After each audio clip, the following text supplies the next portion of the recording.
Oh, there we are. My mic was muted.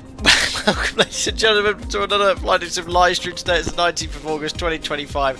3 minutes past 8 in the evening here in the United Kingdom. We're back in Microsoft Flight Simulator 2024 for the first flight in a very long time in the Leonardo software Maddog MD80. Now, the reason we're flying this aircraft, not only have I been wanting to fly it for a while, but a developer called Immersive Audio got in contact, and they recently released a sound pack for this aircraft. They had the same sound pack for the P3D version, because the default sounds with the Leonardo, they're a bit meh. So I installed it and I was really impressed with the sounds. They really replicate the JD80s really nicely, and yeah, I'm really impressed, and it's just a perfect excuse to take this aircraft flying again, and it works really nicely in Microsoft Flight Sim 2024. Amazing performance. Anyway, we're doing a domestic flight in Argentina. We're right on the south, well, not the south coast, but we're going to be flying to the most southerly city in the world. Let me get this pronunciation right. We're going to be flying into a place called Ushuaia. We're currently in El Calafate, which is, yeah, I'll show you on a map where we are, but I've never been to any of these airports here. This is a default scenery. I've got some lovely freeware scenery for our arrival into Ushuaia. But here you go, you can see here, the apron's very packed. I think it's a mixture of X-Plane and Microsoft Flight Simulator here. I have no idea why, but both the stands, it parks me like this, so I do apologise for anyone here, but I think this is how they park in real life. It's a sort of remote stand, but there we are. Here is the beautiful MD82. This is a mixture of sort of classic commercial jet airliner traffic with a hint of modernness, with sort of CRT displays, sort of classic aircraft of the era 70s and 80s, but so mechanical as well. Many parts taken off its predecessor, the DC-9, but it's a really nice old aeroplane to fly here, and of course it's in an Alpaca Airways livery today. It hasn't been officially updated to work in Microsoft Flight Sim 2024, so there's a few blurry textures I found in the cockpit and things like that, but overall it looks very nice. But I hope you'll enjoy this sound pack. The sounds on this are phenomenal, one of the best sound packs I've actually ever tried. But anyway, there's a United A320 over there, and we've got a few other Alpacas on stand. I think we've also got a Fly Bondi, who I've never heard of before, but nice to see a few people joining in today. Anyway, let's show you the aircraft there, all completely cold and dark. Obviously got to get it set up. Why are all the terminals all glitchy? I don't know why that's like that in the background. Anyway, who have we got here in chat? We've got Luke. I hope you're doing very well. For the members playing, take a shot every time the mic is muted when it shouldn't be. Take your first shot. Yes, a little mistake at the start of the stream where it wasn't unmuted, let's say. But yes, I didn't realise until about 2 seconds into the stream there. Is that an Airbus you saw? Yes, it was, Captain Chloe. It was indeed. Catherine, nice to see you here as well. Irish Fly, I love those JT8D engines. They sound very nice here with the sound pack as well. Cammy Lewis is here as well. Daniel Noy says some of the last 737 200s in service. Nolan Air has been taken off from my local and rattling every window in town with the amazing roar. The city thinks they're a nuisance, but I love it. You're probably the only person that does enjoy it. There's not many aircraft with the JT8D still flying around, that's for sure. We also have Damien Lipzinski here before. Sorry if I mispronounced your name there. Rory Heap, nice to see you here in chat. I've not seen you in a while. Good evening, everybody, from Whitstable in Kent. Thank you very much for popping in this evening as well. Spitfire F100 here as well. Brendan McCreet, Matt Burgess, Tamango. Nice to see you all here, guys. Cammy, I missed when Delta had the MD80. Yeah, they're one of the one of the last American airlines to still fly, weren't they? Was it 2020 their last flight? Are there still regular commercial flights in the MD80? I have no idea, but it's an old aircraft now, not really suited for modern 21st century flying. I mean, this thing can only hold about 160 passengers and burns about, you know, I think it's like 75% more fuel than a Max, for example. So yeah, they're just not well placed for the 21st century. Anyway, let's jump into the cockpit. There we are. We're completely cold and dark. I've got a fantastic checklist I'm following in the background to help me get everything set up here. This guy here, JD, makes lots of checklists for lots of high quality add-ons, and they're really easy to follow. You have these sort of checklist legends where to locate switches. It's simplified the whole process. I thoroughly recommend them. I always try and use JD checklists whenever I'm flying an unfamiliar aircraft as well. But I was hoping to fly this aircraft on Saturday, but unfortunately, no, Sunday night, but I got called off standby, so I was going to actually fly this into Newark in New York. But unfortunately, yeah, I was called off, and they were doing a 30-hour VATSO event. So I like to fly this aircraft again on a busy VATSO event. I thought it would just be cool to go somewhere different. We don't go to a place like Argentina very often. V-Pilot, the Maddog is fun. Avianca had them for many years. Very, very cool. Tobacco says stick the leap on it, upgrade the glass cockpit, put carbon composite wings on it. Bad, good as new. I'm not sure if that will work. Anyway, let's get the show on the road here. So the aircraft, as I said, was completely cold and dark. I don't know if this tablet was here since we last flew it. It's been such a long time, but I've preloaded the performance for departure, weight and balance. You can import all the data from SimBrief, which I've already done. You can go here to aircraft service. It has full GSX integration, so you don't have to use the GSX tab. You can use this instead. So what I'm going to do is just go to ground, select the GPU, so we can have some ground power on this aircraft. There we are, external power is available. Pop on the battery. There we are. I'll just turn up Microsoft Flight Sim 2024 because I did turn it down during the startup. Let's get the external power connected. There we are. Is it meant to be doing that straight away? I don't know. Well, there we are. It's doing all its various tests and what needs to be done in an MD82 when you first power it up. So, external power is connected. We'll just start the flight in New Sky. I was halfway through doing this before I had to quickly jump downstairs because daughter was crying, but there we are. So no, I'm not in an MD80, I'm in an MD82, aren't I? MD82 GU Mad, there we go. Oh, this is as many passengers I could take. Not high demand on this sector. Off block we'll put at 1930 Zulu. Book flights. Oh yes, we won't talk about our last flight where I got 4.73, but the controls were inverted. Anyway, there we are, start the flight. That's all good to go. Planes are floating out of the gates. Yes, there seems to be some sort of levitation going on with all the aircraft here. Anyway, batteries on. GPU is on the bus. We can put the position strobe light to position. One thing I've noticed, I don't know if anyone else has this aircraft, they're very blurry. Is this a Microsoft Flight Sim 2024 thing? I don't know, but some of the textures are very blurry, others are really clear. So for me, I'm not bothered, but maybe it helps get better performance. Here, VATSO traffic starting their engines. Oh, very, very cool.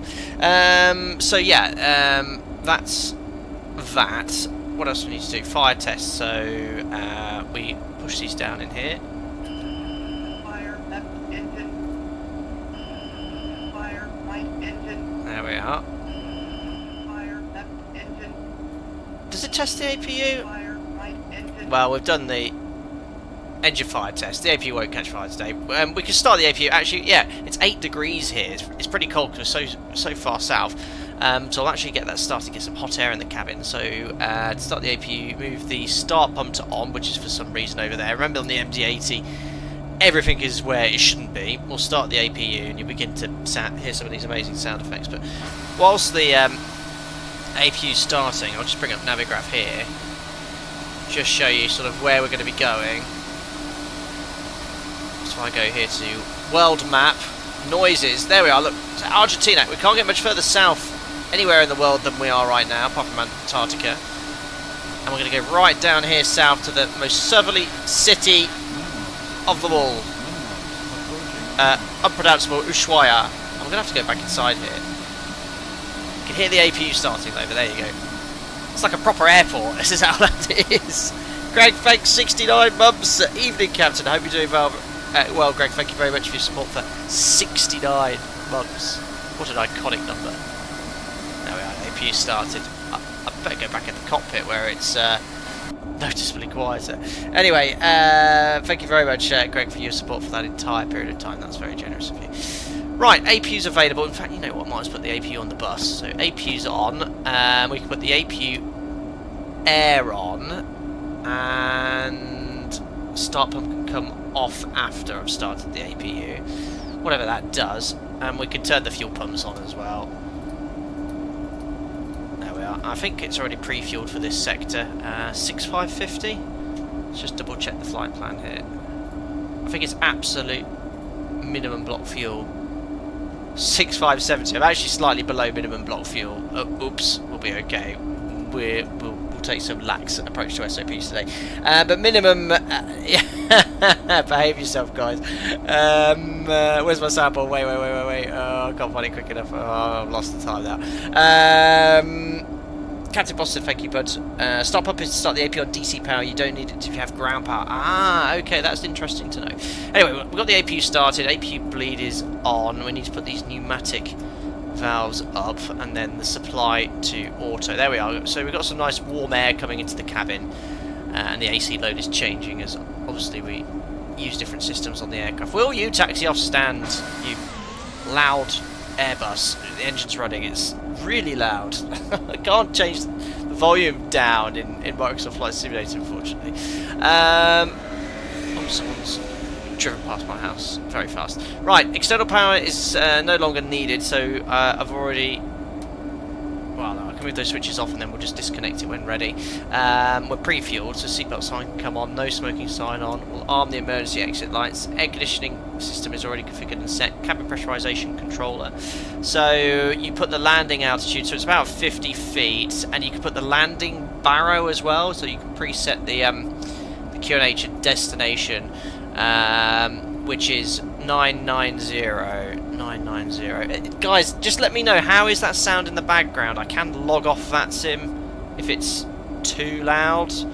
Fortunately, the sounds are paired with the Microsoft Flights in 2024 as opposed to a separate client, but I think they're taxiing off now anyway, so it might be okay. Unless it's the one. Okay, you can hear us fine. Alright then, I suppose it adds a little bit of immersion, doesn't it? We'll take it. Cheers guys, hope you're doing well. Sorlot, nice to see you here in chat. So cabin pressurization panel set. We've preset the landed barrow and the elevation as well. Main panel, we turn on the auxiliary hydraulic pumps at this stage, so they can come on, and now we can load up the flight management computer. So the FMC's got the latest AIRAC installed. We'll go to POS in it. Reference airport is El Calafate, Sierra Alpha Whiskey Charlie. There we are, the aircraft's taxiing away now. GPS positions in as well. And then we can put in here Sierra Alpha Whiskey Charlie to Sierra Alpha Whiskey Hotel. So all the sounds you can hear as well are custom to, it's not just the engine sounds which come with this sound pack, it's the whole lot included. And there we are, the routing's in. The weather, I'll show you what it is in a second, but we'll definitely depart off runway 25 today. The SID's going to be a Devis 2 Delta, and then the routing's all in. We can go to arrivals, and it'll be landing on runway 25 ILS Yankee via the W1 Quebec, and it's a MIBOC transition. Route, activate, execute, and if I briefly hide the control column, the controls for all the displays are over here, quite conveniently located actually. Go to plan, go to legs, and it's just like the 737 FMC. You can step through the points there, see if there's any discontinuities. They're not. Straight in off the ILS on this arrival, and there's quite a funky missed approach to deal with later. Thanks Domino Messina for grabbing the weather. There you go, 28011, so runway 25 for departure, few at 3000, 9 degrees, QNH is 1000. Magic B button fixes all. There we are, QNH is set. So, performance we can do next. Init reft. Oh, I know what I forgot to do. Oops. Request boarding. Boarding requested. Let's go with LATAM. I think that's going to connect the air bridge. Yes, in this unique configuration. And we'll just start the engines off this sort of remote stand. There we go. So, boarding has been requested. Doesn't take long. Good day, Jim Boy. Hope you're doing well. MD80 Neo, maybe one day. I doubt it. I think this aircraft is, as a model's finished. Right, 0 fuel weights. So, what I have noticed on my test sector is even though you sync up SimBrief, which has the 0 fuel weight here, 53.3, and the correct passengers, when you go to weight and balance, it doesn't seem to match. We've got 52 nothing. It's just disappeared. SimBrief OFP. There we go. You see how it shows 52.6? It never syncs up. We've got 53.3. So it's about 700 kilos less. Why, I don't know. I've tried importing OFP this way as well. Via ACARS. It's the same information that you get. 52.6, but I've actually based it off 53.3. So we'll just imagine we're 700 kilos down. Let's say 10 passengers didn't turn up. But the fuel's pretty much all good. Actually, you know what? I'll top that fuel up. Look, 6571. So we need 6.6 really. So 3.3 either side. 3.350 either side. So what I'll do here is just put 3.350 in each tank. And that way we're complying with minimum block fuel requirements. 350, so fuel on board should be 67. There we are. So, loading will be going on with GSX. It's not interactive, it's just sort of the animations. So let's just go back here to Echo Services GSX. What are they waiting for here? I think they've started boarding now, have they? Certainly started loading the bags. Anyway, I don't know what you'd be typically carrying on a sector like this. Do I need to open the stairs manually? Didn't do that on the test sector. 10 passengers, remember the last light note out of this one, probably. Tamango, perfect. Weird sim brief weight and balance import seems to be a feature in Microsoft flights in 2024 often. Yes, okay, Steve. Well, at least we're lighter than the actual zero fuel weight. So look, FMC's loaded. What we'll do is we'll go off the actual zero fuel weight of the aeroplane. So weight and balance here, zero fuel weight, 52.6. 52.6. Fuel on board, we put 6.7 manually, and it's here come the passengers now, and it's an N according to the checklist I'm reading. If anyone knows any different as to what you should say here, let me know. But I was told in the checklist I'm following to put N. Reserves for our alternate, which is Sierra Alpha Whiskey Charlie, just to the north. Sorry, Sierra Alpha Whiskey Echo, that's our alternate here, just to the north of our destination. Okay, Dash 8s, all sorts going off out there. We need 3.1 tons for that, so 3.1. Cruise altitude, flight level 310. Good afternoon. Top of climb wind, put the average wind in 325 at 71. ISO deviation, -4. Our takeoff performance to come up next. So, N for normal, A for alternate burn schedule, I think. What that is, no idea. Okay, perfect. So we'll use N then. Piddle Pack says, how does the plane get into the gate? Mad Dog and Mad Gymnast. I know, the previous crew did a handbrake turn here. Actually, to be fair, there is a following line, but I'll just blame it on default Microsoft flights of airports. Right, let's have a look at this performance then. So, performance calculator. So, all the information's in. It's based off the aircraft's actual weight, but do is we'll record it precisely. Weight and balance, takeoff weight, 58977, 58977, 58977. So all the weather information's in. The temperature is not quite right, 15 degrees. It's 9. Dry, 25, optimum flap, QNH anti-ice off packs on calculate. So our survey says we can take flap 10.5 because obviously it's a McDonnell Douglas aircraft, so you can dial a flap in with a selected temperature of 44 degrees. So what we're going to do, put the speeds in 33, 38, 47, 33 and 38, 47. So the V speeds are set. I'll put V2 up here. 47. It's very sensitive, the old speed window. And the selected temperature is 44. So what you do, you select this to auto, takeoff flex, and then you dial in that assumed temperature, which was 44 degrees. 2, 3, 4, and then put that back to auto, and there we are. That's correct, isn't it? 0800 flap.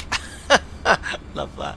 Oh yeah, dial a flap in 10.5. So let's go over here. And again, the textures on this are a little blurry. I don't know if that's a Microsoft Flight Sim 2024 and my settings, but you know, for me, I'm not that bothered. I would like it to be a little bit crisper, but it does seem to aid performance. Right, dial a flaps in 10.5. And the trim we can set as well. That's under the weight and balance tab. Takeoff weight CG is 10.5. So what you do over here is put 10.5, which is dialed in. The flap we're going to take off 10.5 as well. Oh, they're both 10.5. Yeah, 10.5 CG, 10.5 flap. And then you can set your trim. Just line up with the green line. That is correct. There we are. I'm hearing that in the AG Autoline commercial. Oh, with all the dial a flap, 118 dial a flap, unbelievable. Just question. Sorry for my noisy Airbus. No problem at all. No problem at all. Everyone enjoyed the immersion. Right, performance is done. I've dialed my flaps in. I've dialed in my trim. FMC is all loaded. We've calculated our speeds. Now we can configure the glare shield main panel and pedestal. So verify the parking brake is set. So on this you have to squeeze the brakes in like that. Pull that up, hold it down, then let go of the brakes to keep the parking brakes set. Martin, thank you very much. 64 months as a member. It only took 64 months to have you fly to my home. No way! Are you actually from, let me get this pronunciation correctly, Ushuaia? That's amazing, Martin. In the 80s, the 732 landed visual 3216 since 2507 didn't exist. Amazing. Well, that's magnetic variation for you, Martin. Well, I'm very happy to be flying into your home airport, and you are, I think, one of the longest serving members here. Obviously we had who was it with 69 months? I can't remember who pinged up there at the past. Greg Scott, but thank you very much for your time as a member the whole time, buddy. Thank you. Right, so we have got to do the rest. It's parking brake set, instrument panel lighting as required, EFIS is selected as we want, flight directors will pop on at this stage as well. Nav radio set for departure, so it is an RNAV SID. What we'll do is just select, there's a VOR on the station, I think you can see it on the other departure. No, you can't. Let's have a little look here then. So we'll move our position up there, go to high IFR charts. There we are. So we'll tune this ILS at VOR 14.7. There's the Dash 8 departing. Awesome. So 14.8. Guys, I love this aeroplane. I need to fly a lot more, guys. 14.8. The runway QDM for 25. I've got a backtrack here. It's 252. So 252. Everyone's pushing back and going around us. That's fine. And the course is 252 as well. Short flight this as well, guys. About an hour, just under an hour or so. 252.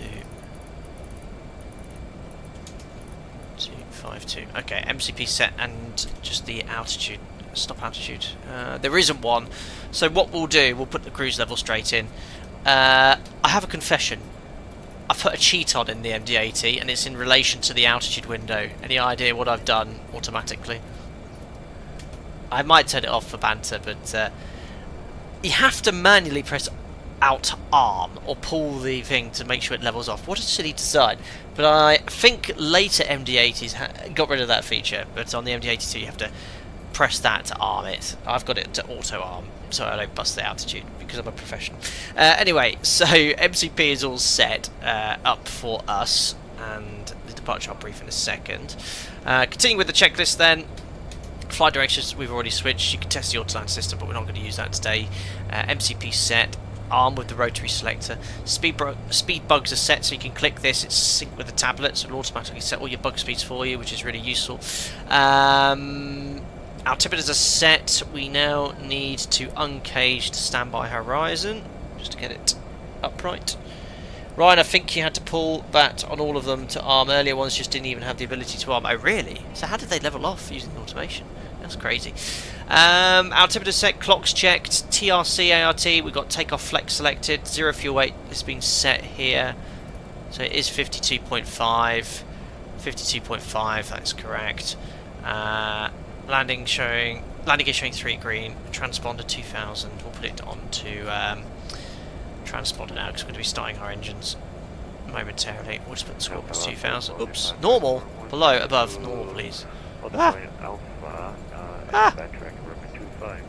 we are, 2000 set. And then we're already pretty much engine start, guys. Aircraft's configured, ready to go. We just want to make sure minimum block fuel, yeah, 6.7. So let's go back to map. We'll just brief taxi and departure, and then we'll start these engines. So taxi's pretty easy. We're going to be starting the engines. Boarding's complete here. Just turn off the traffic here on VATSIM. So yeah, just start the engines, guys, and then we're going to taxi Alpha, backtrack 180, runway 25. So we'll just have to wait here, but it sounds like everyone's getting ahead there of us, and the SID will be the Devis 2 Devis 2 Delta now. So straight ahead, Whiskey Charlie 043. Check that in the FMC.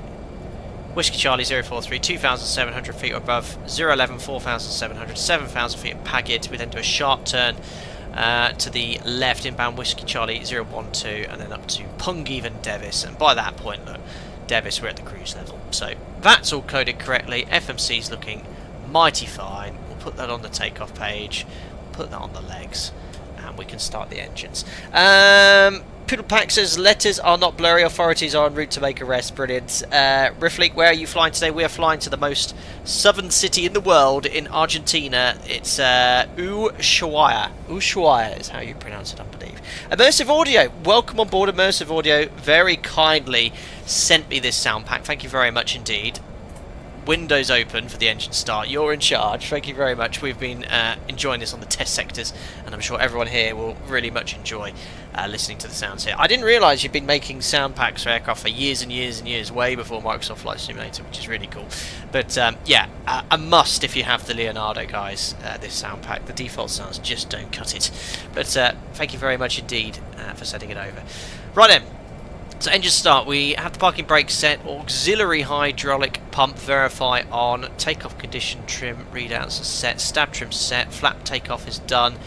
We turn off the air conditioning supply, just like you would turn the packs off in the 737. Fuel pumps are on, engine ignition switches to, where are they? System A or System B, seatbelt sign verify on. Windows and doors closed and locked, not in this case. Cockpit door deny. Anti-collision light is stupidly placed on an MD80 here, and we're ready to start the engines. Ryan says, you ever flown one of these in real life, Captain? I have a vague recollection as a very young child being on an MD80 and sat in the cockpit in the cruise when it was allowed in the 90s, but certainly not in the modern time. But yeah, I think I have been, but can't remember really. Make sure the controls aren't inverted, Brandon. I know they've all been put into the correct position.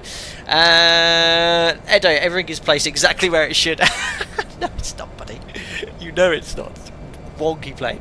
Right, anyway, I'll use VNAV for departure and it automatically accelerates. Anyway, right, let's start these engines. So, inside or outside? I think we'll do the first one inside. So, starting engine number 2, we move that switch.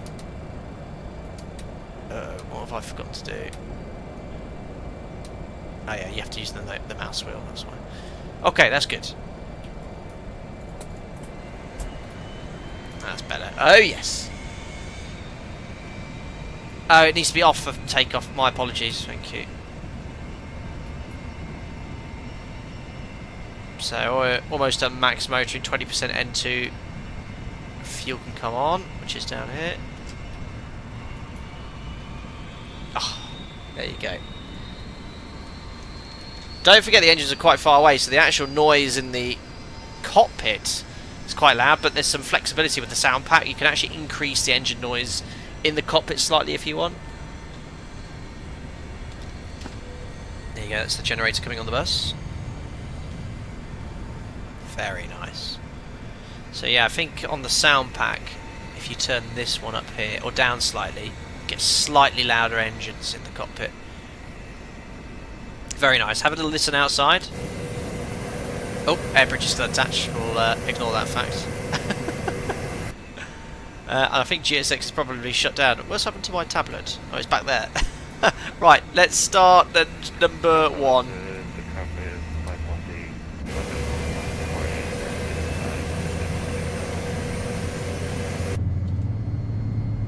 Engine's already running.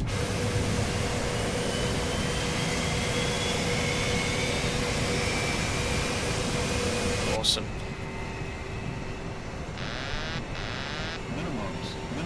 Alright, max motoring, or not max motoring, 20%. Oh, it's just Thunderbirds vibes. Sounds like Thunderbird 1 or 2 when it departs. I love the Thunderbirds, guys. Hi, Realms from California. 2 years as a member. Thanks, buddy. Hope you're doing well. Very well, thank you. Thanks for popping in from sunny California. Hope you're having a wonderful day. Thank you.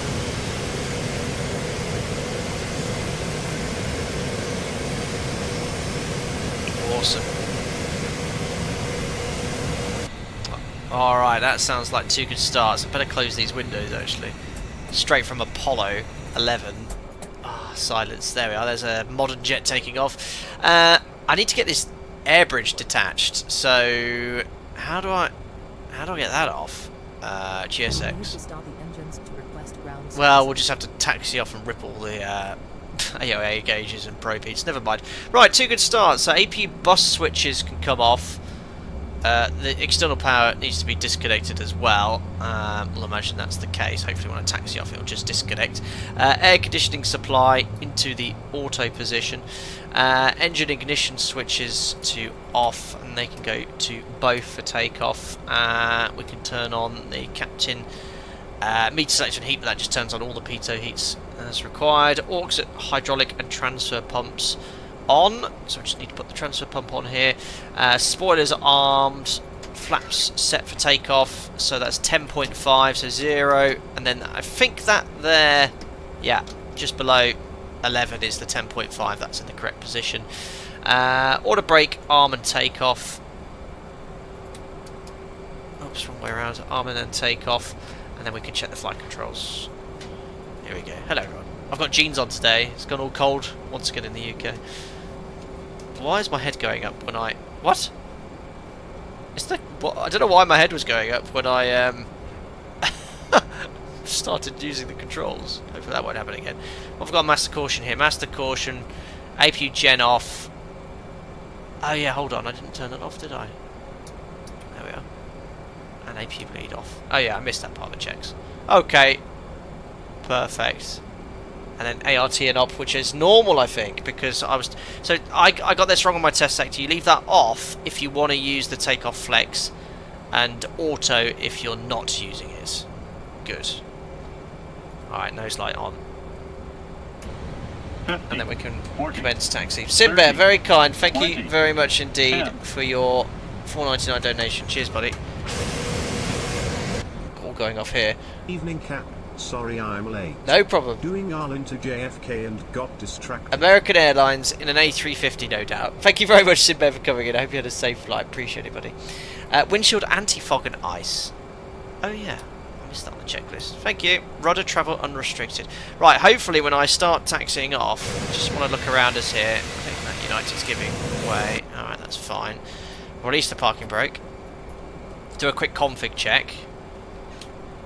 Just like in the 7.3, and we're on our way. And I better do some unicomming actually, shouldn't I? We're on unicom. Oh God! Ah! Alright, I was just taxiing off in my defence. I looked up, and you don't want to see a fuselage of an aeroplane. Calat traffic, Alpaca 80 Mike Delta, taxiing to hold shore runway 25, and now enter and backtrack runway 25 for departure to the east. Alright. Listen to these sounds. Don't forget. Oh, I love this, by the way. I've never heard this before. Listen. That's the APU shutting down. But obviously, watch this when I add thrust. Listen.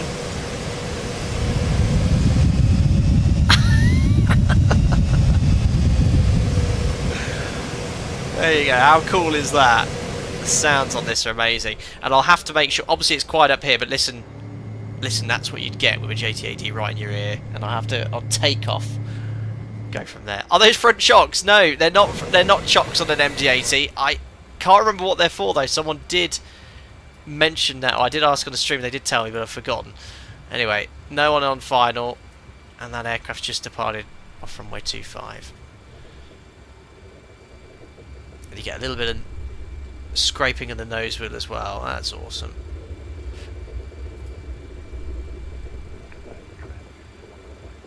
Just turn that V-pilot slightly. I can't hear anyone else on the frequency. There we are. Okay, so we're backtracking the active runway. Just add a little bit of thrust. Oh, there you go. If you compare those to the default sounds, you can see why you want the sound pack. Right, so taxi nose lights are already on. So before takeoff, engine ignition selectors are already on both. Engine and airflow, anti-ice and fuel heaters as required. They're not needed. Flaps 10.5, enunciator panel check and consider. So we just have the ART in op, which is off because we're taking a reduced thrust for departure. Aux hydraulic transfer pumps are on. And terrain has required weather radar on, so that's weather turbulence and power. So weather radar is now on. And we want the auto throttle on for departure. Clamp 44. Nav is armed. And we're already on the active runway, so we can put the bright, extend the lights on here, and turn on the strobes. Well, we're ready for takeoff, guys. Unicom is very optional. Oh, I've already Unicom'd.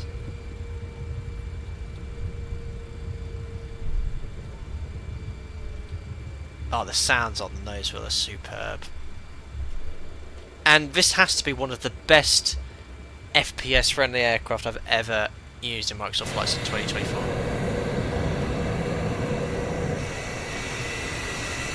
Awesome.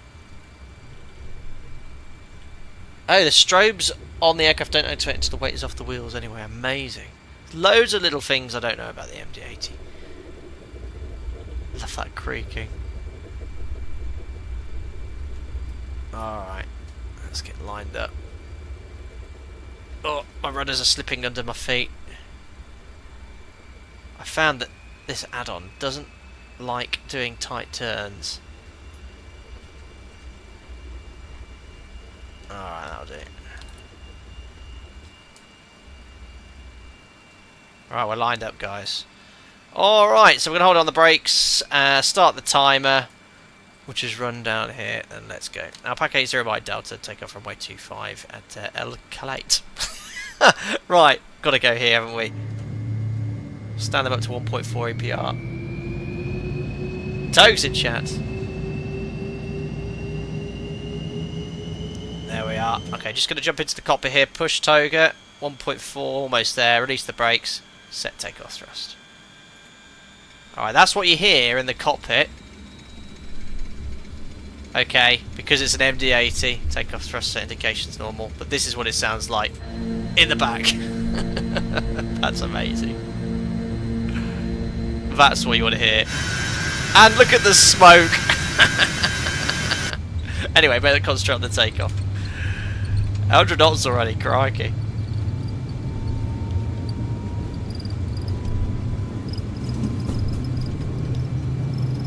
Alright, I think that was V1. Rotate. Oh, it sort of. Oh, rotated on its own a little bit. And we're airborne. Not a single stutter in the sim. Beautiful. Pause ready to climb. Gear up and trim. Hear the the pressurization wheel spinning around. Look at the climb rate. Great performance.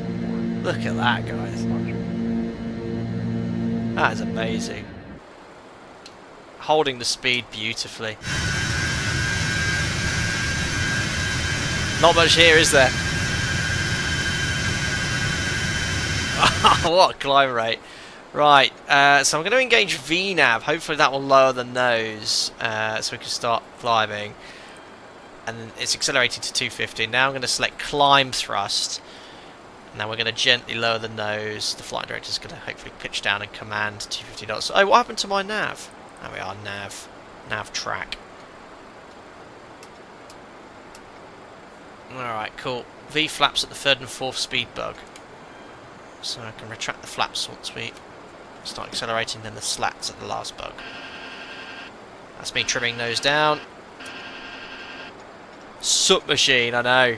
So just following the flight director. The flight director behaviour in this aircraft is very nice. And that slat's retracting now. Remember, I don't fly this aircraft, so the exact flap retraction schedule I'm unfamiliar with. But we're pretty much clean now.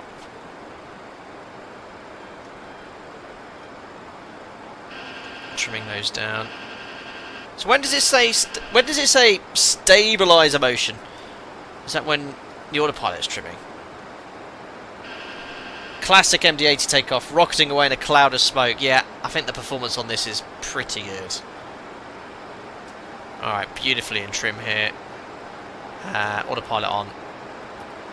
Oops. I didn't put the autopilot on. There we are. So command and flight director is being followed. Flight level 310. And this is the pressurization. You can see the outflow valve manually move. It's so cool. How good does this sound? Beautiful.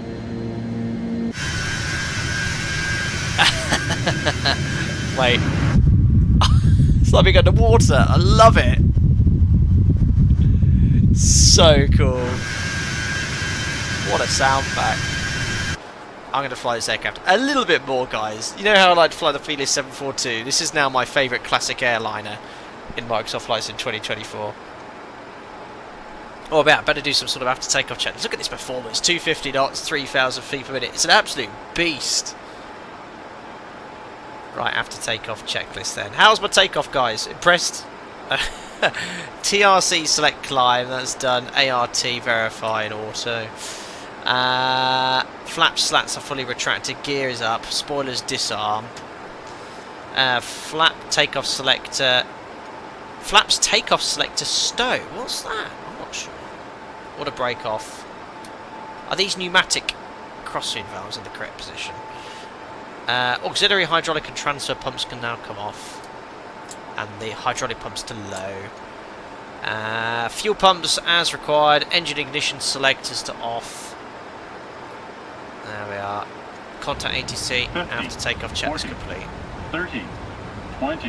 Who we got here? 10. I can't see it come up. Oh, it's via the other one. Red Kid 198. Thank you very much. Any tips on how to remember frequencies? I keep forgetting frequencies after ATC says it on VATSIM. Red Kid 198. That's a very generous donation. Thank you very much. You can very simply ask that in chat, and you don't need to donate if you don't wish. But thank you very much indeed. Now, when I started flying, you sort of, when you first, this is in real life, but also to a degree in VATSIM, you always worry about frequency changes. Now, it's acceptable when you're flying, having your PPR, having a bit of pen and paper on you, and just writing whatever ATC are telling you on a pen and paper. Sometimes on the real aircraft, if they give me a frequency change and an instruction, for example, turn left heading 360, contact 132.5, I'll just simply do that in the scratch pad, or just 325. So yeah, use the, obviously I don't know if you're on VATSIM, use a pen and paper, that's absolutely fine, and then you'll begin to learn frequencies and how they come as well. Great question, thank you very much for your generosity. Right, anyway, econ climb then, it seems to be about 260 odd knots. We can have a look here on the climb page. Oh, 298. Why is it commanding a slower speed then? I don't know. Econ is 298, and I'm in FMS EPR and VNAV climb, so I was wondering if it would actually fly a bit faster. I'm not sure why it's limiting the speed there. Anyway, let's just do some pre-cruise checks. So just want to check the pressurization. Cabin out is opposite. This is opposite to the 7.3. So the inner needle on this is diff pressure. The outer needle is the cabin altitude. So that's good. We've got pressurization, cabin rate of climb.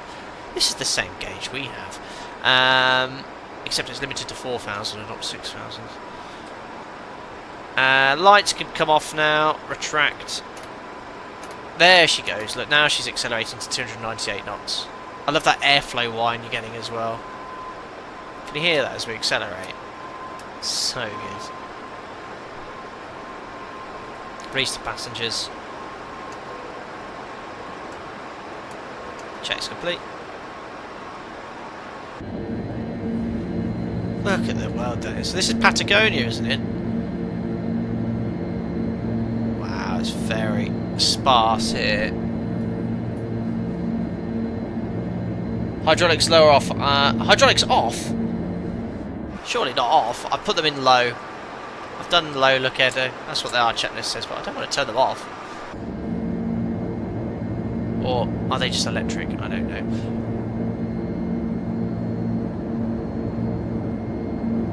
Beautiful. Yeah, set standard, you're quite right. We're well above the transition altitude here. Is that just setting 1013? Okay. Set. It's got great performance as aircraft. These JTADs are pushing us fast. You know, almost 3,000 feet per minute, 18,000 feet. It's great.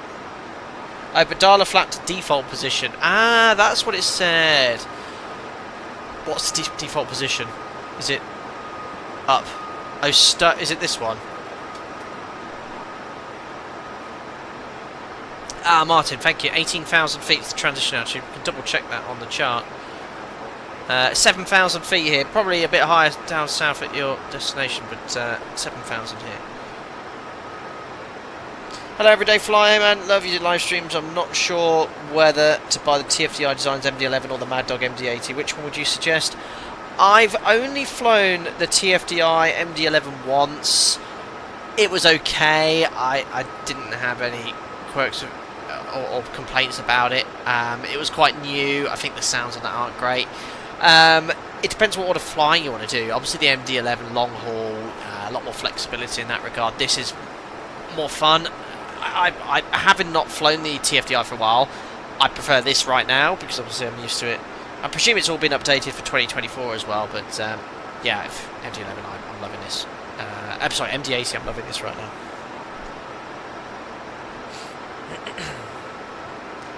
Prefect says to Martin, the USA isn't the rest of the world. Well, actually, Martin, we're actually going Prefect 99 to Martin's hometown. He is from Ushuaia. He is actually from here.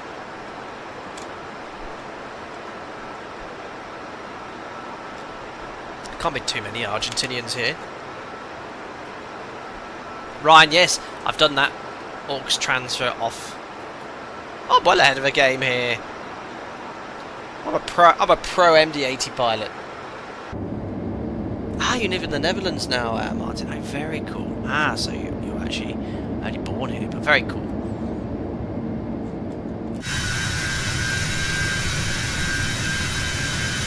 What a tank. Great FPS here. Nothing to load in. Just tundra. This approach, by the way, is absolutely spectacular. And I've got this freeway scenery as well from the flightsim.to website. Looks really, really nice. Immersive audio. Can you show how to disable FO window wind leak whistle via ADF right switch on the overhead audio panel? Yes, I've got your screenshot actually regarding all of the different things you can do. Absolutely. Oh, I seem to have placed myself outside the cockpit. I think because I'm in a turn, the camera's going a little bit wonky. Let me just grab your screenshots.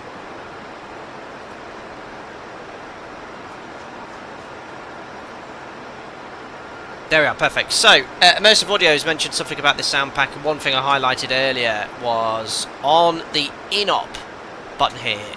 Now, if you want ultimate realism, turn this all the way here, and you won't be able to hear the engines, or hardly hear the engines, because that's how it is in the MD80. But if you do like the engine sounds, you can turn this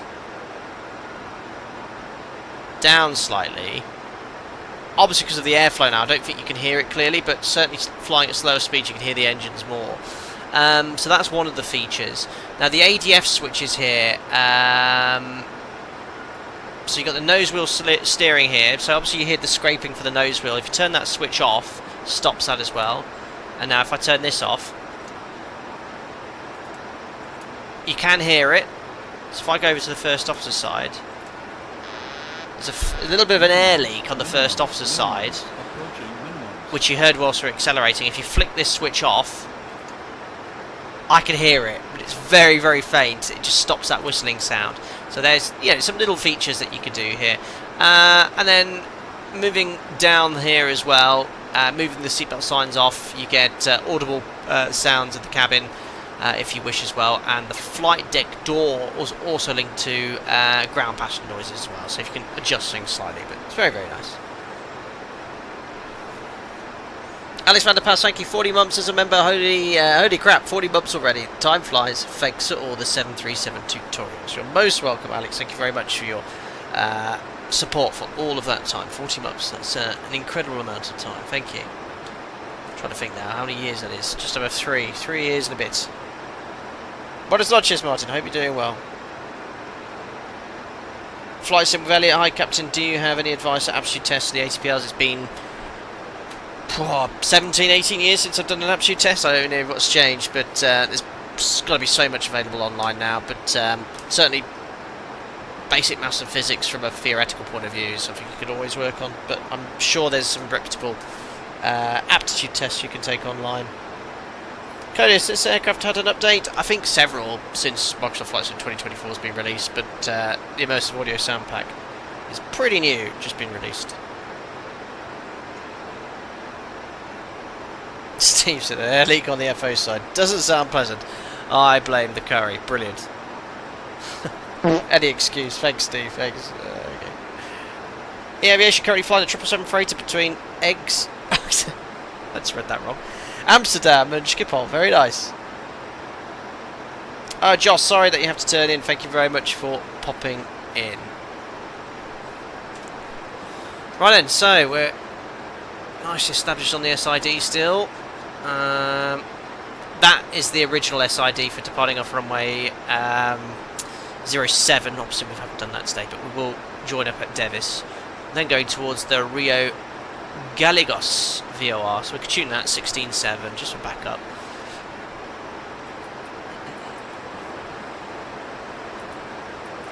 There we are. So we've got the HSI needles spinning around, and we've got 82 miles to run. One thing I'd like them to sort of fix here, Leonardo's Maddog, is sort of the controls are quite jittery. So you saw there when I tuned the frequency. Let me just detune it. See how sort of the needles will probably stay there now. But basically, when the needles move, they're not very smooth. They're sort of a bit laggy, or you see sort of the frames move. They can smooth things up in the future. That'd be great. Coda says, ever landed so hard you've nearly written off an aircraft? No. I mean, even if I had, I probably wouldn't tell you guys, but I swear on my life, no.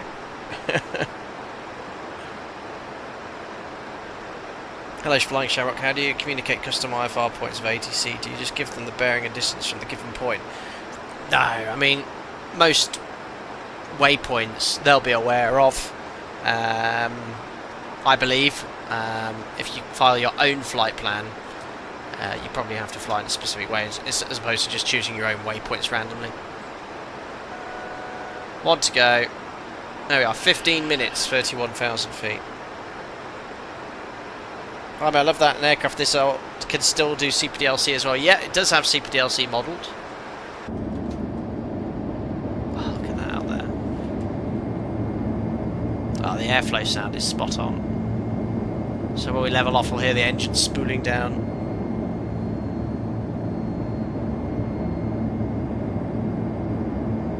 Right, no, we don't talk about last stream. Vaughan Williams says, yo, Deckers. Oh, welcome. Tomago, can this do 40,000? I don't know. What's the max altitude for the MD80?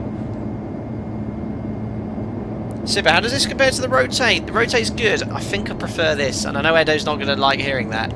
But I don't think Edo has Microsoft Flight Sim. But I don't know. I've got to fly the Rotate again. Both are the best they're both the best MD8 in their respectable simulators. 37's the maximum. Thanks, Edo. Now we are in the cruise. The sounds are good just to hear, as we go around the aircraft in this view.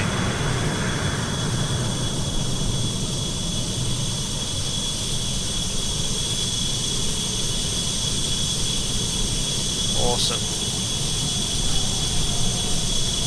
Apart from the Microsoft Flight Sim wind sound effects still. Get rid of that.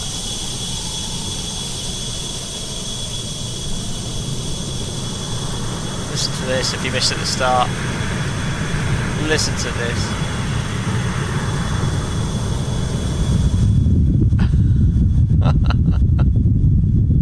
That's brilliant. I love that.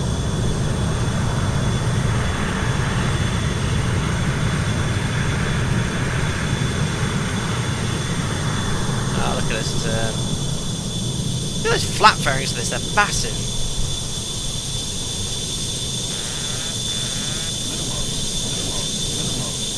Amazing. There we are in the turn. Liam Echo Lima 3. A mere 61 members as a member. 5 years. Thank you very much indeed for your continued support for that entire period of time. You joined 2020. in between the two lockdowns, no doubt. Thank you very much indeed. Amazing. Where's the time gone? Aaron says the engines are quite a tilt. I think so. I think it's just obviously from the cruise. I don't know, for optimal airflow. I'm not sure. There'll be a reason it's tilted. But in the cruise you have a slightly higher altitude, so you would actually make it worse. The way they're angled.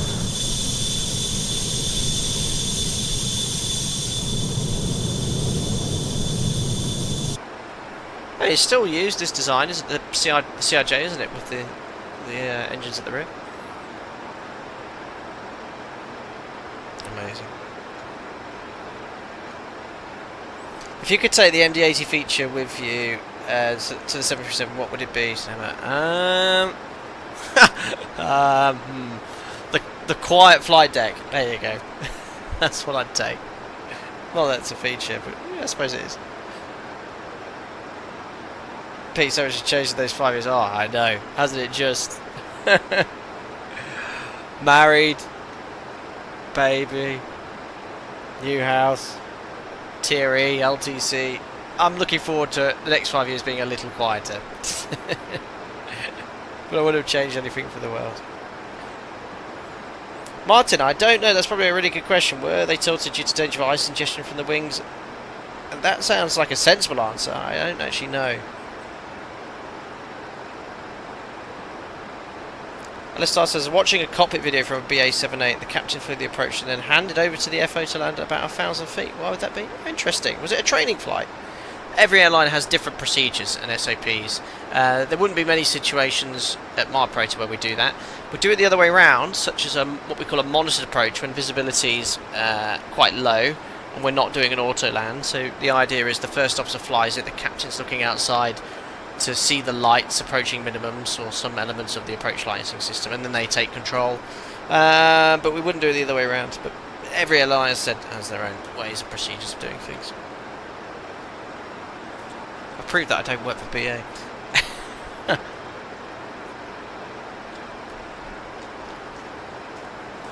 Coda, do airlines allow people to rent out level D simulators for an hour or two? Marprotor certainly doesn't. Whether others do, I don't know. Alright, cool. So, we'll match the heading bug. So this aircraft sat here in the cruise. You've got your fuel head. Look how much fuel it burns. 3 tons an hour. So the thrusters are just reducing there slightly. I should probably select max continuous in here as well. But yeah, it's not a fuel efficient aircraft. We're doing Mach 0.75. And we're inbound the GAL VOR.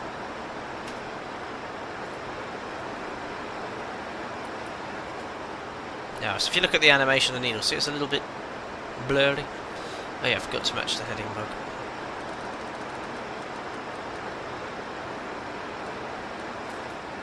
Cool, so top of descent, about 160 miles away. When we're 100 miles away, we will start setting up for the approach. We'll have a look at where all that traffic is online. There you go, there's that Airbus behind us. Yeah, we've got a nice little gap here. This aircraft doesn't have many stands, but it's nice to see if I turn my route off. I don't know if I can or not, but look, all the traffic on VATSIM. It's obviously very busy in Europe every evening, the US, parts of the world, but look, there's a little blip of traffic down here from the stream. That's great. Some aircraft coming down south by the looks of it as well. It's nice to have a little mini group flight down here. Yeah, Matthew made a good point. How are you doing? Well, Matthew, you wouldn't want to see the price per hour of an actual level D sim. Yeah, I don't know what the quoted figure is, but it's £400 or £500 an hour. The actual running costs. So you're talking, you know, not only the power needed, but the man hours to maintain.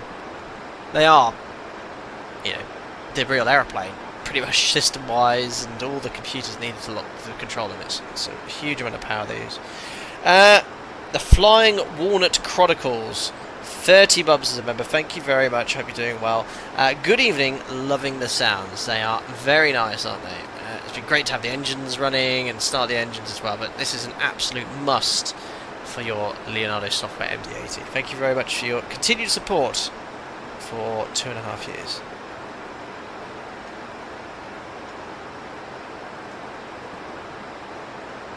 Yeah, exactly. They are expensive. I take it for granted really now. Obviously my job is to operate this machine, do 6 monthly checks, initial LSTs, training. It's my office from day to day, and you do actually forget how much, when they go wrong and they have to replace parts, they have to go to Boeing, to get the parts, or it's not just random other part to keep its level D certification.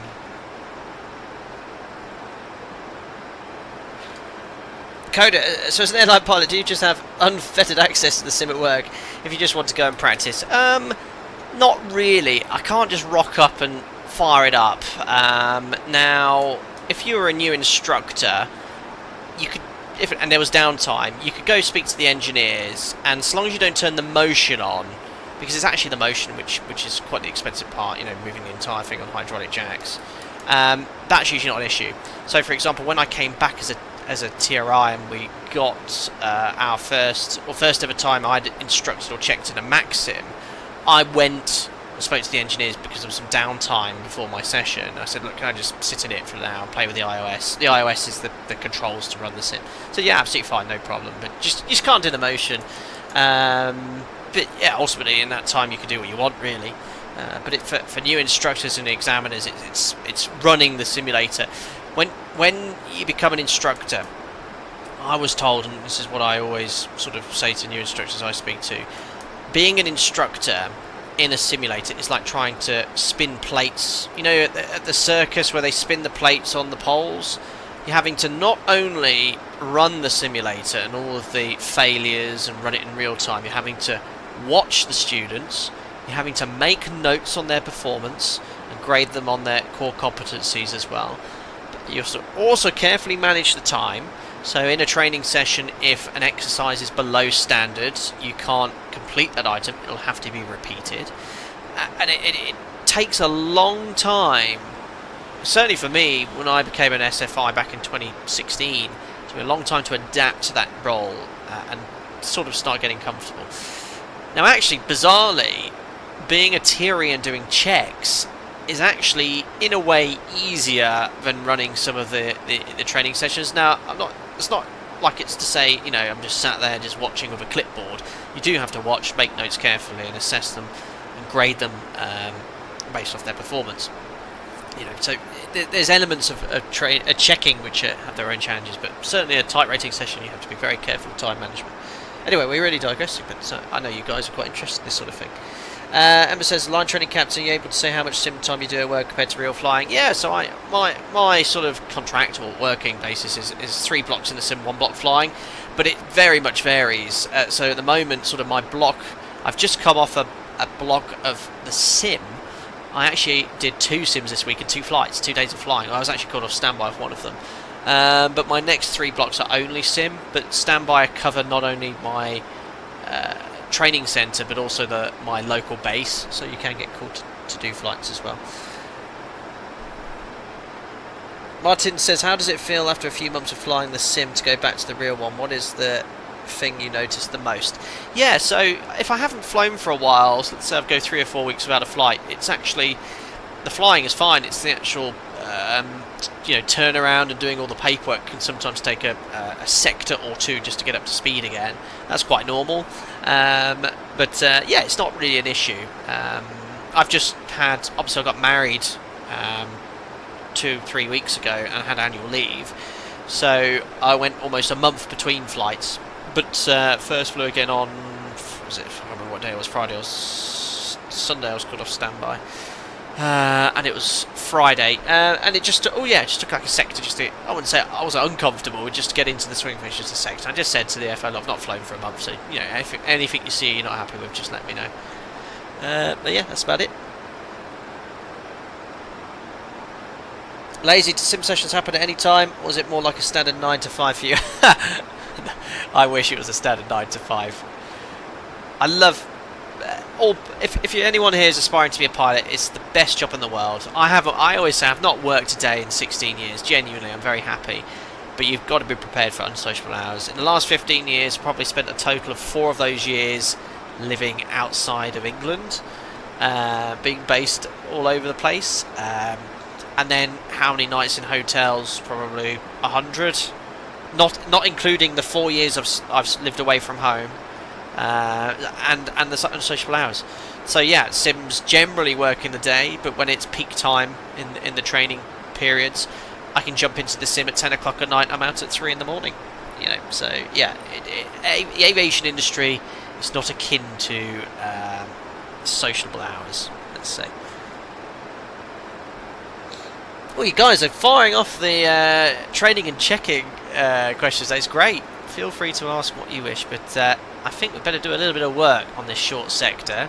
I'm just going to zoom in here. I need to do a longer flight so you guys can ask these questions. I'll jump into this aircraft again very soon. Anyway, look, top of descent's just over 80 miles, so I have got time to get things set up here.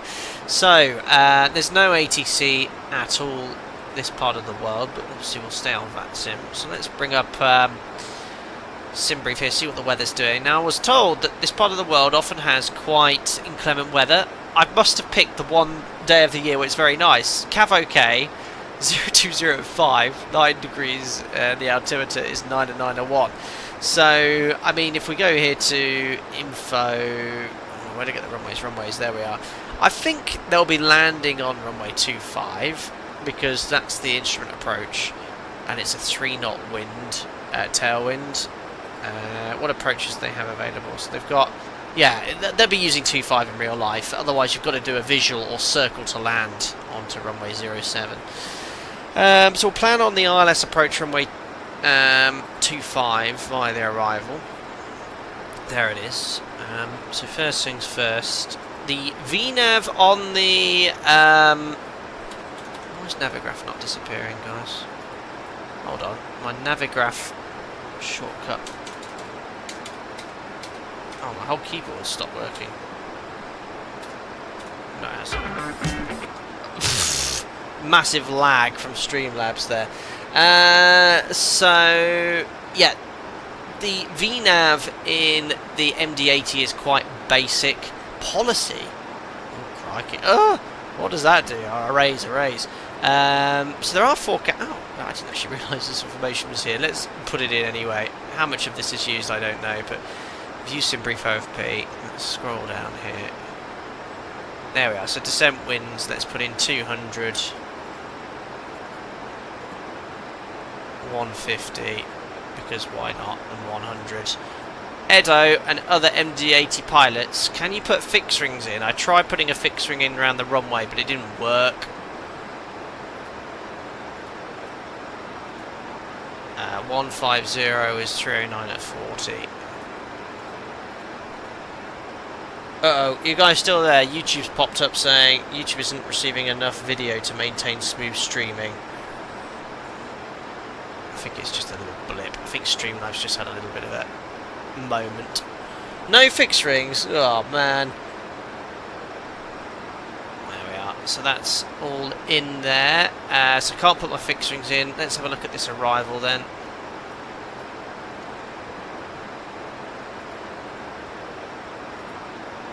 Perfect. So coming in via Dabley. 140 above. Edpan 100 above, 213 8,000 feet or above, Whiskey Hotel 214 7,000 above.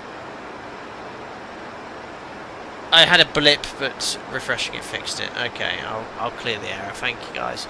MIBOC is the initial approach fix, max 220 knots at above 6,500 feet. So it's an RMP. Sorry, it's an RNAV star, taking us all the way to the initial approach fix. Onto ILS Yankee runway 25. So via MIBOC. High terrain to be aware of, 6,500, max 220. We could then step down to 5,600 feet at 15.9 DME. Adam, thanks, 17 months of member. Hello, Captain, thanks for the stream. Have you ever wanted to give pushback a go? I recently had an FOR whilst I was training up someone. I'd happily swap a day of flying to have a day of pushing back aeroplanes. Absolutely, I'd love to try it. As you know, anyone would look at anyone else's job and try out for a day. I'd love to drive trains for a week. I'd like to drive trucks for a week. Swap it for the day job. Yeah, absolutely. I'd like to go back to the day job eventually, but Thank you very much. Great question. Let's see if I can get it organised. 15.9 miles. We can step down from there to 5,100. Mandatory at FI25 to be at that altitude. And then we intercept a slightly steeper ILS than usual. 3.5 degrees. And down we go. Emma, thank you very much for joining us as a member. Glad you enjoyed the content. Members only Discord for you. Enjoy using the customers in chat. Thank you.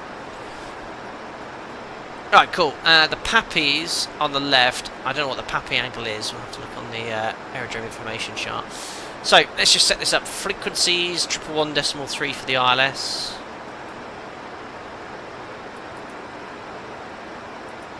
There we are. 111.3 is set. Course is 254. We'll repeat it for Jim. Better do a time and fuel check as well. The flight plan was based off departing off runway 07, and we took off on 25, which had a considerably more track miles, so we just better double check the fuel. Minimum's 269 to 200 on the RA, just so I get the call out. I always said it's a decision height. I wouldn't usually set Cat 1 minimums using a radio altimeter, but I hope, especially as the terrain's undulating. But I'll also put the bug here at 269. MCDU message. Insufficient fuel. Hey! Oh, that's not right. 4,050.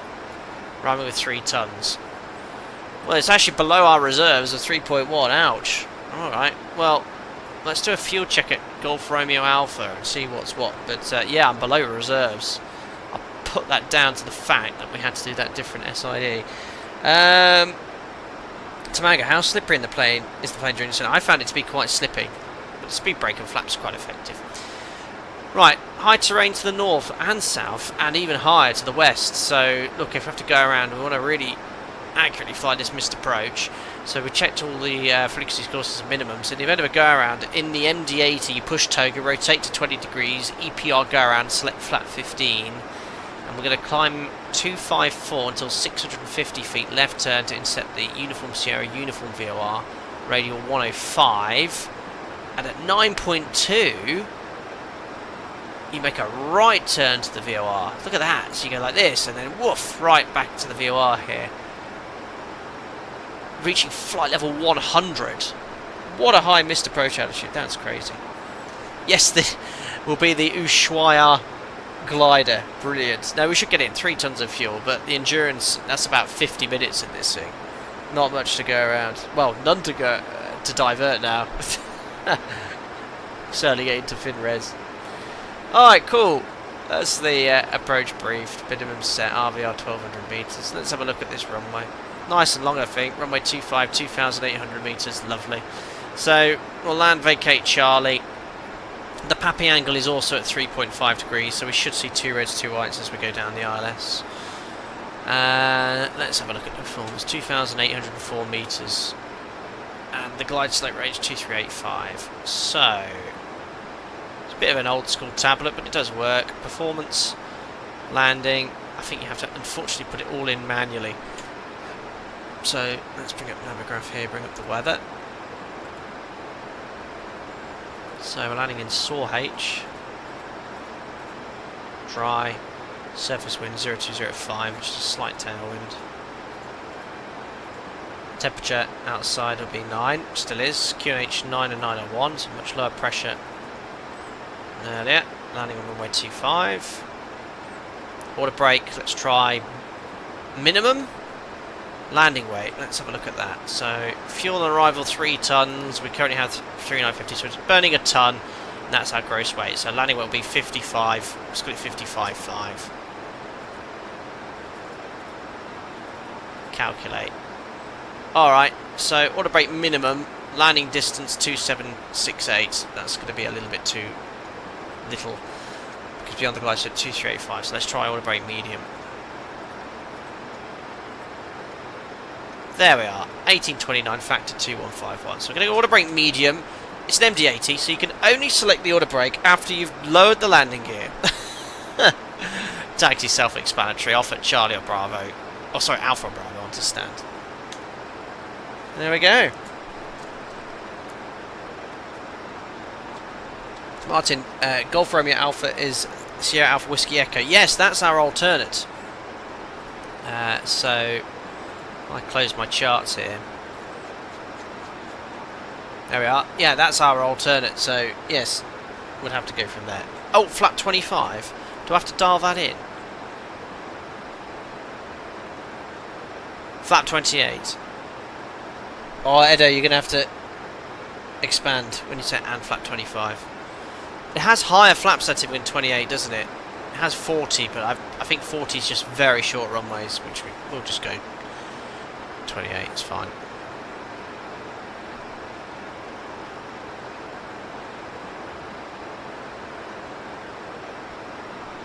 Awesome. MCDU message. Reset FGCP altitude. My goodness. Right, well let's do that. Let's see the next charted altitude to descend at. Flight level 140 Dabley. So what I'm going to do is select flight level 140. Don't need to push it into Armit because I've got it set up automatically. Will VNAV descend for me in an MD80 automatically? That's the big question.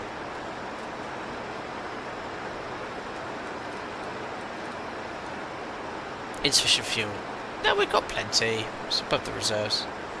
No. Auto brake works only with landing gear down and flap 28. Ah, okay. So I have to select both though. What a stupid design. Stupid. Anyway, there's our MD80. Over the Atlantic. Oh, I bet the water's cold around here. God, it looks good. Microsoft Flight Sim 2024 looking very nice. What an awesome destination. Oh, it's descending automatically. Down we go, ladies and gentlemen. So this is reducing thrust. Track VNAV descent. Now this is where I don't know what it's doing. Is it pitching for a path or is it pitching for a speed right now? I'm guessing the path. Now if you can dial a flat setting between 15 and 28 to get more drag on file if needed. Delta SB was to set the dial to 23 for the approach. And I will do that. Delta, go!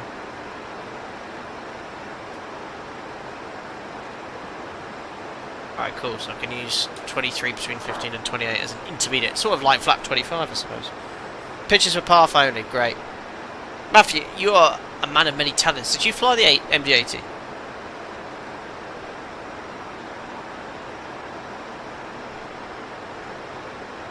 Yeah, it's definitely holding path, that's good. It's like I'm used to pitching for path.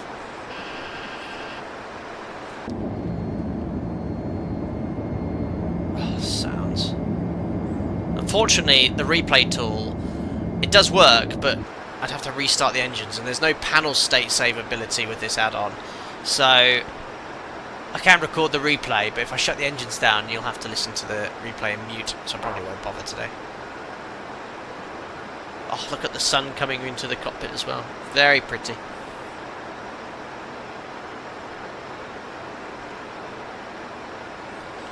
So track miles, 8, 16, 24, 27. Seems like we're a little bit high, but let's monitor the path. It's holding the speed very nicely. We just passed that waypoint. Let's just do a little fuel and time check. I'm just using the sim brief profile for the MD82 Maddog. So passing Golf Romeo Alpha. Oh yeah, you can see, look, we should have been 35 minutes. We're 41, maybe 40. That's the SID. We should have 3750 on board. And we have, oh, 3750. We're actually fine on the fuel. Fuel used, I think you push that button. So we've used, oh no, I think I've accidentally reset. Oh, I don't know what I've done. Yeah, well, we got what we expected. Minimum block fuel, so all good. Would have thought we burnt a bit more on that SID.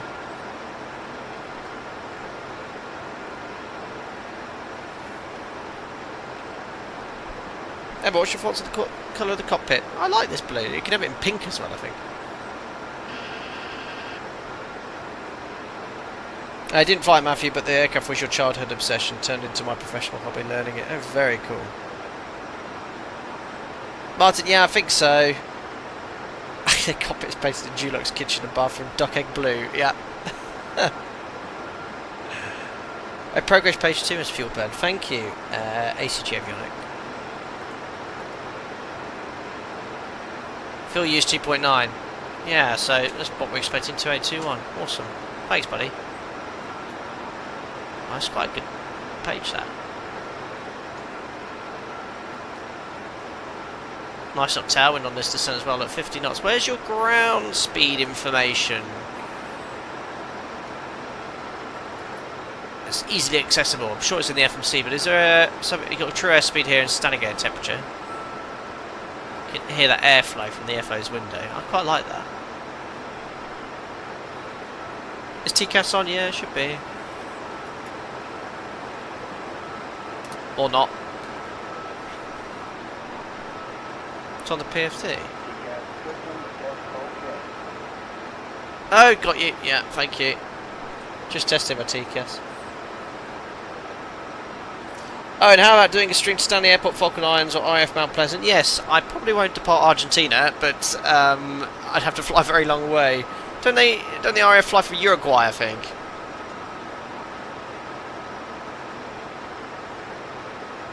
Martin TCAS system, yep. Whoops.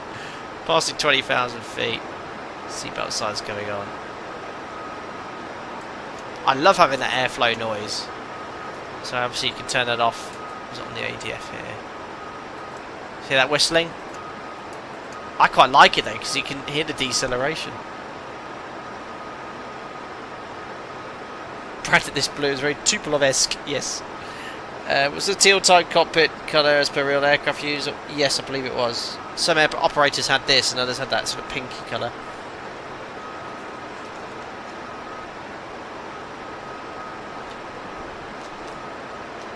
We need to take this aircraft to a busy VATSIM event, that's always a laugh.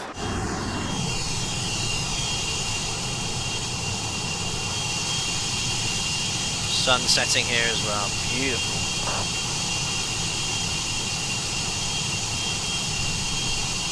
Martin, talking about the Tupolev, does it work? There is an unofficial patch for the TU-154 to make it work in X-Plane 12. I should look at it again for old time's sake. Original OG members like yourself, Martin, remember all of my Tupolev streams. I might take a look at it when I'm next on my annual leave. Because I'll need all my annual leave to fly, learn how to fly again.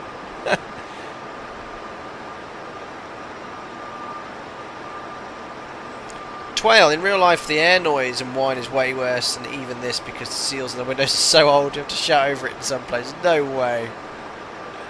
I love that because it sort of helps with knowing what speed you're doing, you know. It's great.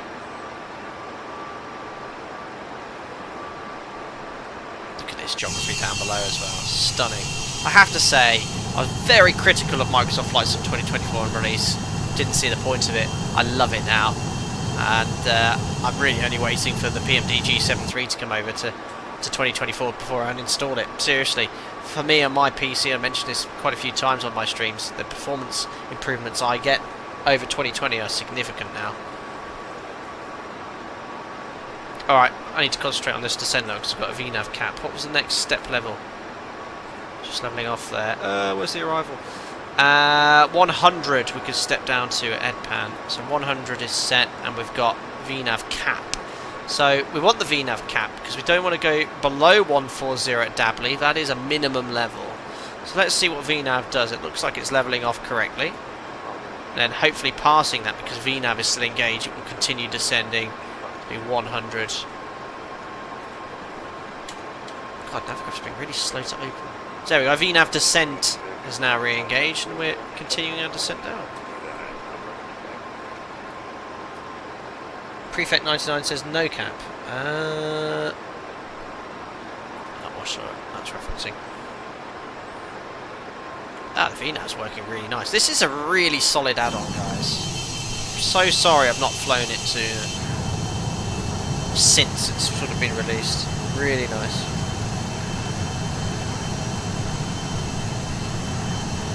Look at this down here. Absolutely stunning.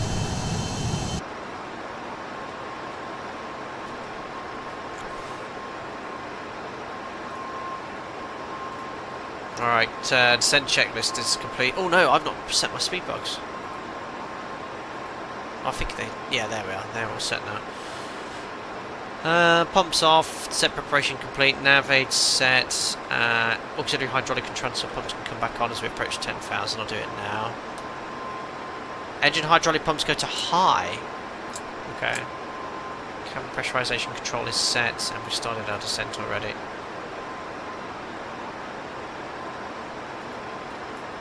Alright. VNAV descent 100 approaching EDPAN. I'm happy to go straight down to 6,500. One annoying thing, to set 500 feet increments you have to hold down tab, which brings up the tablet. There we are, 6,500 feet set. Let's just set the local QNH. So 90901. It's going to actually help put me back on path. Because I've set the altimeter. Slow right down. Whoa. Oh, I just pressed the magic B button. No, not on standard. 991.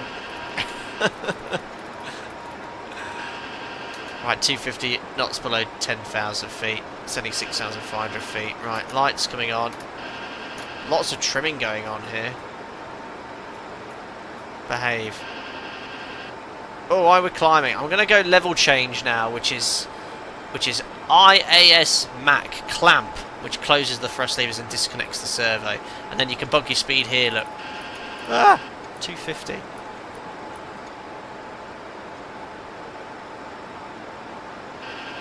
That's a dirty dive.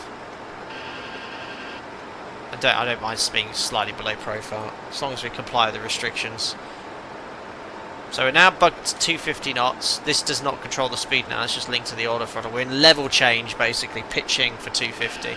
So the VS becomes like a flexible wheel now, it's like an indicated airspeed. What's the S mean, or the 5 here, by the way?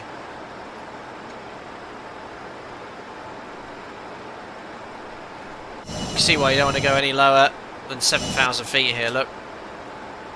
And 6,500, we're well above the height there. Crossing 8,000 feet, track miles 23. Yeah, we're going to keep descending here. Engines idle. Great sounds. Oh, I need to do some unicomming here.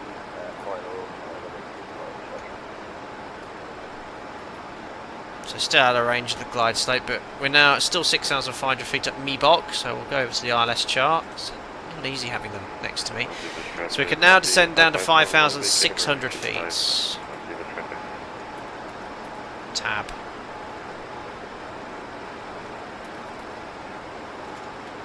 Okay, just waiting for the idents. We'll start slowing down now as well. Towards the upspeed. I'm a Venus traffic, Alpaca 56 Foxtrot, 6 miles ILS 25. I just bugged this one as well, so we've got the speed trend vector, but it's in level change. It's now pitching up to slow down to 220 knots. I think I've got the localizer now, so let's arm the Vorlock. Localizer captured, runway heading 254. Is set, just waiting for the glide slope next. We're 18 track miles, 24. I want to use a bit of speed brake here. Speed brake's out.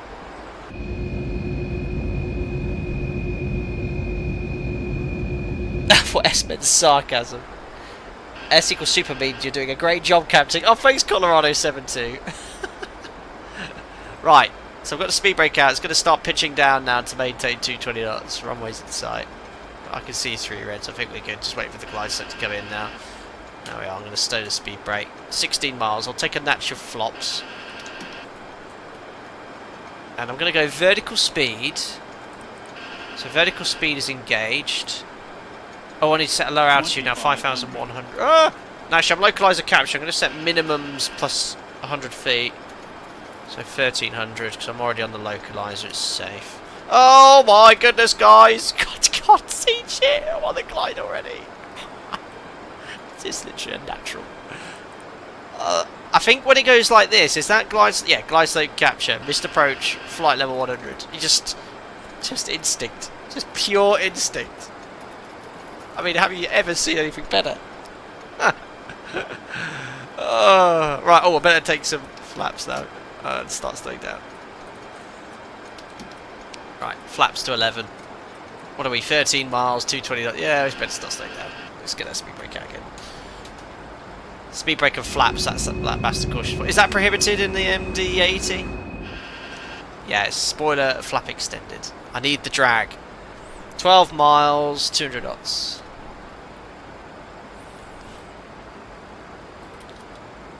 What a fine add-on.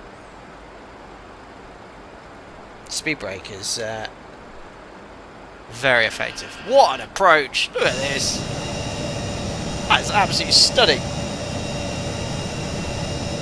There's so much spoken about the CDA. This better be a butter. It only ever is. Alright, 10 miles, 180 knots. Beautiful. The configuration then for the gear. Is it gear then flap 15? Let's have a look here. 63 miles gear full. ILS. 0 to 15, 15. I'm trying to see when you actually take the gear. Doesn't say on my checklist. I think you can go to flap 15, which is... I've got flap 11 now. So I go to flap 15. No, I'm not going to leave it at 11. I'll go gear down flap 15 like I do in the 7-3. 9 miles. Right, I'm going to arm the speed brake now. Oh shit, slowing down. Can I go for the next natural flops? I'm moving as traffic, go back at flight 6 Foxtrot, Yeah, vacate 25. Oh, cool. Ushuaia traffic, hello, it's Alpaca 80 Mike Deltas, ILS 258 miles to land. Alright, I'm going to drop the gear at 6 miles. I'm doing 170 knots at 7 miles, that's okay. What's our final approach speed? Alpaca 212 on a 3.5 miles long. I don't know, where's all my speeds gone? Oh, I hope they're all correct, let me just... That's fine. Alright, 6 miles, let's drop the gear. Gear down, flap 28. 2500. And we'll run the landing checklist. So, flaps are full, land, and at 28. Spoilers armed. Order brake, medium, armed. Clear, well, not clear to land because we're online on VATSIM, but the aircraft's on final there, they should vacate. Just waiting for the vacation of them. TRP to go around, and that's it. Check's complete. I think with MD80 all the way. And what a picture! I'm taking a screenshot of this. There we are. That is beautiful. We are at the bottom of the world. Well, no, there's Antarctica, but this is the most southerly city. What a destination! Look at this. Absolutely stunning. Bogan doesn't come up. I can't see what it is, so... Alright, 2 reds, 2 whites. I presume... I can't even see them there. They will be definitely on the runway. Vacated by the time we get there. Right, let's do some hand flying. Water funnel disconnected. Autopilot disconnected. Excellent. The flight director behaviour on this add-on is fantastic. There's no lag, so sometimes if you turn it can roll quite sharply the other way in certain add-ons, but I've always liked how smooth this is. Oh yeah, rear mounted engines. When you reduce thrust, it's a pitch up moment, isn't it? Opposite to what I'm used to. I'm flying it like a 7.3. It'll be fine. It'll be fine. What a beautiful day to go flying. 3 whites, correct. You don't want to get too high, especially as it's 3.5 degree glide path. That's why traffic, Alpaca 212, clear of runway 25. Right. Alpaca 80 Mike Delta is 1 mile final, land runway 25. 500. A little bit fast, keep descending. Keep the aiming point, same point at the windscreen. 400. Oop, 3 whites, correcting. 300. Here comes 2 reds, 2 whites. There we are. Minimum. Continue. 100. 50. 40. 30. 20. 10. Come on. Oh, I think that was a butter. Speed brake up. Reverses. I forgot to turn on the calculator, I think. Manual braking. 80 knots. Oh, that looked good to me. 60 knots to idle. Stow the buckets. Ladies and gentlemen, welcome to Ushuaia, Argentina. Oh, I think he's taking a right. Let's take this first one here. I didn't start the replay tool, but it doesn't work with the MD80 anyway, so very, very nice. What a flight, what an add-on, what a sound pack. That was awesome. So this scenery, guys, completely free to download. It came up as a sort of special trending one that was downloaded recently. It looks really, really nice. Just drop in your community folder and it works. There's only 2 stands, so we'll go part next to the 7.3. It's a bit uphill here by the looks of it. Superb. Right, so wing landing lights retract. Oh, we've got gifted members coming in. Oh, from Martin, the man from Ushuaia, who's actually born here himself and one of the longest members on the channel. Thank you very much. 5 gifted members coming in. That's most kind. So thank you very much, and I hope you're doing very well in the Netherlands. Thank you very much indeed. Right, let's start this APU. APU generators off. So I'll put those on here. Going about up here. The massive 777. Stow the speed brake. Oh, he's disappeared. Minimums. Approaching minimums. And he's back again. I think we could just squeeze in stand 2 there. Oh, these sounds. I need to open this window, don't I? Ah, that's it. Jim, get that cool Argentinian air in your face. Oh, have I lost AC power or something? Oh my gosh, what's going on up there? Whoa, what's happened to my MCP? That didn't happen on the test sector. It's like I've lost power. Hey? Oh yeah, GSX. I don't have a profile for this, so never mind. I think I used it earlier, guys, and it wasn't the most realistic. What happened there? Power was restored. Oh, it does a self-test after landing. No way. Oh, I have a marshal automatically. Oh, does GSX automatically, like, activate if you pull onto a stand without selecting it? Yes, I'm going that way. Really? Interesting marshalling. I'm going to go this way. Alright, we've stopped. Alright. Amazing. Right, brakes on. Hold that down. Let go of the brakes. Parking brakes set. Right, APU's available on the bus. 2 blues. 1 red. Engine's dead. Oh, sounds so good. APU going on the bus. What? This might be my new favourite add-on in Microsoft Flight Sim 2024. Oh, guys, we're flying this again. I don't care what you want. Anything you want to see me fly. I'm only flying this. Oh, awesome. Right, let's get some APU bleed air on. Nice warm air into the cabin. Hot because it's cold here. Oh. There we go. That was just epic. Right, let's get GSX up and running. That's in the tablet over here. So we've got the performance. No, where is it? Electronic. No. Aircraft services. GSX. There we are. The loaded flight plan doesn't match. That's fine. Request deboarding. Deboarding requested. Let's go with Aerodilias Argentinas. There we are. There comes the air bridge. He's still there, showing parking brake to be set. Anti-collision light can come off. We'll close the fly on use, guys. See what the actual landing rate was. What else do I need to do here after landing? Oh yeah, transponder. They can go to 2000 standby. Engine ignition selector switches. Oh, that can come off as well. They can come off. Off. Oh, I can see why Edo, one of my mods, loves the MD80. Right, I think we've done the sort of transit shutdown flow. Right, let's have a look at our scores. on New Sky whilst we start disembarking the aircraft and all the bags are coming off and the passengers jump out. Ah, just look at this scene. What a destination, guys. This is an excellent destination. Right, come on then, New Sky. Spill the beans. Yeah, 10 out of 10. Landing rate 99 feet per minute. Sub 100. Can't teach it. Can't teach it. CDA, MD80, butter. No problemo.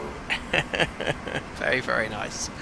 Awesome. Listen, thanks for sharing the scenery, everyone. This is a completely free to download. Really nice. I think I've seen some of Chak 91's work before. Very, very nice indeed. But there we are. You can see the passengers are already disembarking, and we'll leave the aircraft in a transit shutdown state. Now, unfortunately, there's no panel states that you can load with this aircraft, so I can't really do a replay. It just leaves you with the engines off. But I don't mind sometimes leaving a stream like this, especially in Microsoft Flight Sim and GSX, because you watch the passengers off. But yeah, that was a really fun flight. I had a lot of fun doing that, as I do with all of my simulated sectors, but I especially enjoyed the MD80 today.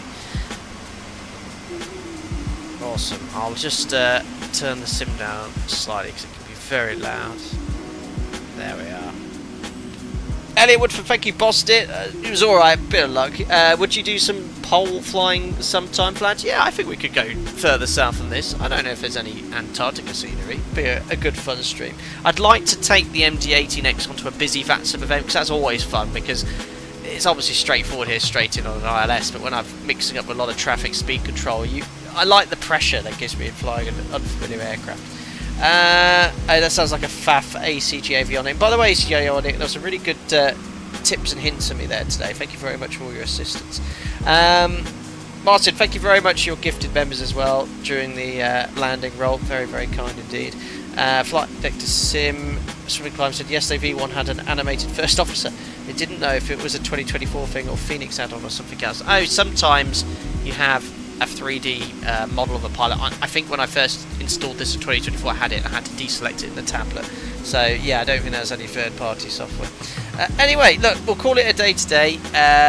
Once again, a massive thank you to Immersive Audio for sending this sound pack. That is 100% enhanced this add-on significantly. Like I said, I've flown this aircraft in the past and the sounds were okay, but nowhere near as good as you get with this sound pack. So very grateful to have received that, and so I can enjoy flying the MD80 with authentic sounds. So if you're interested in this aircraft, you've got to consider getting the Immersive Audio sound pack. Once again, thank you very much to the devs for sending that over, as I just turned the sim down slightly. But yeah, very, very nice indeed. I'll think of a nice little busy VATSIM event to take this on. I'll try and do it on my days off, but I think I'm just looking at my roster next week. Got any standbys? I've got one standby, no, two standbys, actually one on my first day, so I might try and jump in this weekend, but yeah, we'll have to see. But always stay subscribed. Subscribe to stay up to date, turn on the bell notifications, so when I publish a stream you're notified if you'd like to know when I'm streaming and whatnot. But no, great fun indeed. Thank you very much for joining in. To everyone that donated, thanks for your generosity. To all the members, thanks for your continued support, and thanks to the gifted members once again, to everyone that did. As I said, enjoy the content. Don't forget to like and subscribe to stay up to date. Only how many subscribers to go? About 1700 until 100,000. The end is in sight. I feel like the end of the year could be possible, so thank you very much for tuning in anyway. Guys, enjoy the rest of your week, and I hope to see you all very, very soon. Bye bye.